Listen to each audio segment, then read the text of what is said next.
রাসূলুল্লাহ সাল্লাল্লাহু আলাইহি ওয়াসাল্লাম বলেছেন, ইন্নামাল আমালু বিন্নিয়াত অর্থ আমলের ফলাফল নিয়তের উপর নির্ভরশীল।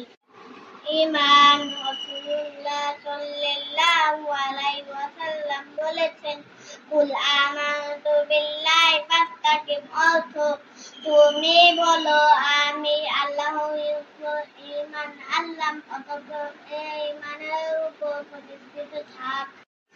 ইলম রাসূলুল্লাহ সাল্লাল্লাহু আলাইহি ওয়াসাল্লাম বলেছেন, তালাবুল ইলমি ফারিদাতুন আলা কুল্লি মুসলিমিন অর্থ ইলম বা জ্ঞান অর্জন করা প্রত্যেক মুসলমানের জন্য ফরজ। পবিত্রতা রাসূলুল্লাহ সাল্লাল্লাহু আলাইহি ওয়াসাল্লাম বলেছেন, আফসুহু শাতরুল ঈমান অর্থ পবিত্রতা ঈমানের অঙ্গ।